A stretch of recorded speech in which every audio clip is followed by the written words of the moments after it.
Good morning, church. Good morning, everyone else who might be watching this.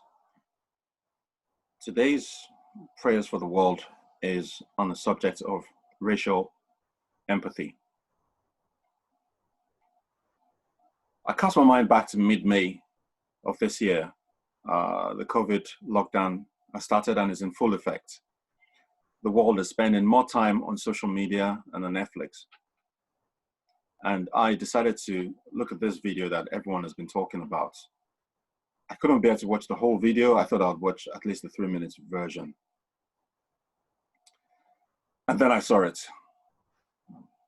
A white police officer representing a police department whose motto is to protect with courage, to serve with compassion. This police officer had his knee casually on a black man's neck. Even while people around him begged him to stop, and the victim pleaded for his life. Over and over again, pleading for his mother who has since passed away. Police officer Derek Chauvin continued to keep his body weight on George Floyd's neck until the man was dead. And then he waited some more time before he got up. All this time, his fellow police officers watched. 3 days later, the Christian Cooper Central Park incident happened.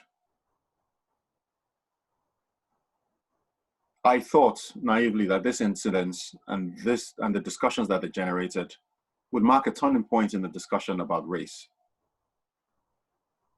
But some comments that I saw on social media suggested otherwise. Comments such as, "This is an American problem, this doesn't happen in Britain." Well, to that comment, I would mention the Windrush generation, and mention Stephen Lawrence, and mention Kingsley Burrell, Simeon Francis, Darren Cumberbatch, Edson DaCosta, Zahid Mubarak, and Rasen Charles. Their families might beg to differ.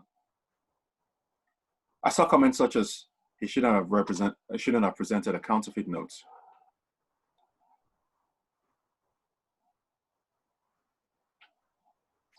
The last comment was from someone I thought I knew and known for 10 years. He said that the fact that he'd seen a man kill another man by putting a knee on the neck didn't necessarily mean that the man had actually killed the man, whatever that meant. Well, I unfollowed him on social media. A low moment for me was seeing Michael Holden, a former cricket player, talking about the impact of race in his life during an interview on Sky News. As of the 8th of August, when I put my notes together, approximately 11,000 people liked the YouTube post, but 1.5 people disliked it. A 66-year-old man breaking down in tears, expressing his pain of things that he had to deal with in his life due to the color of his skin. And I saw comments such as, "What's he crying about? Millions of Jews also died too." To be clear, this is not a request to pray for the Black Lives Matter organization. Having read their manifesto, I have issues with an organization that says that they aim to disrupt the Western prescribed nuclear family structure. I have issues with that. But to be clear, there's a problem between the Black Lives Matter organization and the Black Lives Matter movement and phrase that has completely overtaken the organization. We have to be clear about that. Today, my request is to pray for the fallen.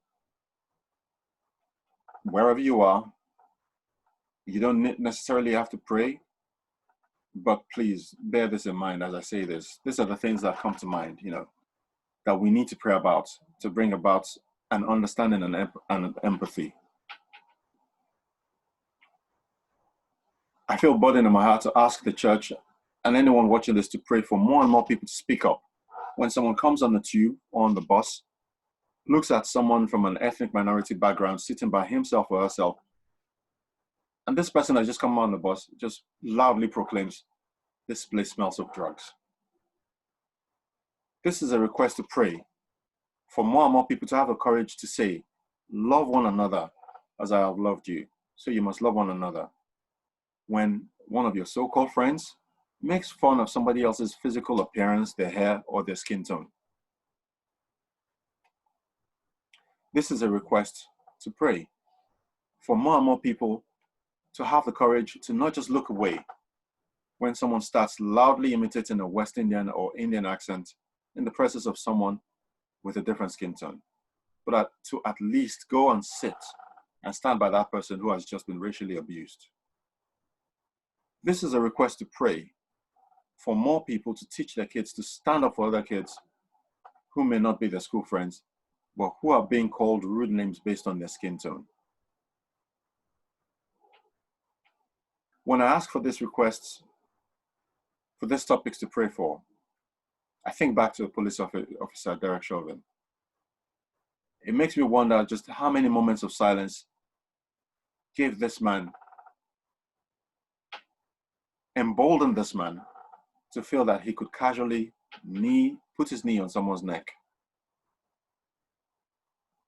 He must have thought that there will be no retribution. And as far as I know, there has still not been any full retribution yet. But that's a different topic. I'd like to end today's prayers of the world by reading a passage from James chapter 2, verses 8 and 9.